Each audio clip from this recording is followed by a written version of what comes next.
Ah là là là. Alors moi, j'ai une question simple. Hein. J'ai une question simple.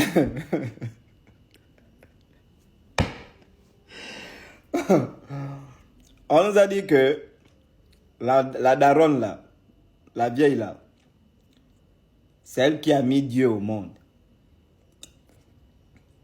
C'est ce qu'on nous a dit. Hein.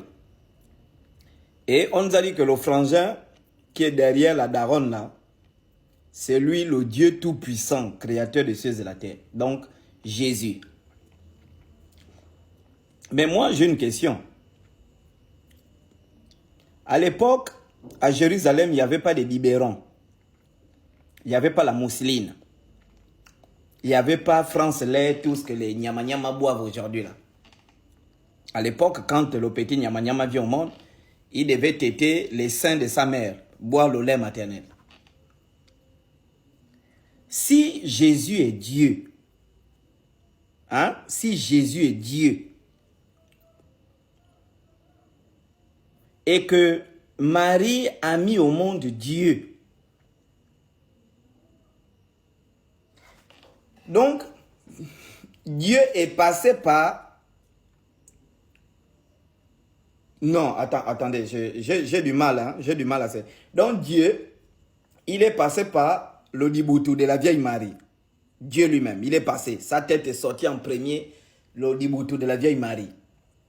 Il a bu l'eau de Marie. Ok, sans mettre de côté. Maintenant, quand le nyama Jésus grandit, donc Dieu a sucé les seins de la daronne qui est là. C'est-à-dire que Dieu lui-même, créateur des cieux et de la terre, il a sucé les seins de Marie pour boire le lait. Ah! Non, les chrétiens, il faut doser quand même dans vos églises. C'est-à-dire que quand tu t'assois avec du recul, tu comprends qu'il y a un truc qui ne va pas. Et c'est pourquoi le frangin et la frangine ne s'entendaient jamais dans la Bible. Quand vous voyez le miracle de Cana, elle vient voir Jésus pour dire, ils n'ont plus le vin. Lui, il dit, mes femmes, qu'y a-t-il entre toi et moi? Parce que il n'a jamais appelé sa mère maman.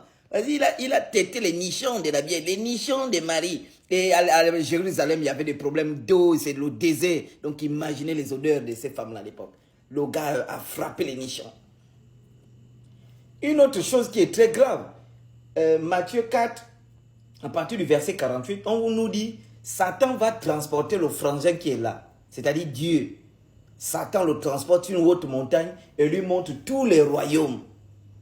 Mais nous, on ne comprend pas. C'est-à-dire que Dieu, il est écrit dans le livre de Colossiens que c'est lui qui a créé toutes choses, les principautés, les royaumes, tout. Comment Satan va encore transporter Dieu pour lui montrer ses propres royaumes qu'il a créés? Ah! Non, j'ai fier quoi. J'ai fier. Vraiment, l'histoire là...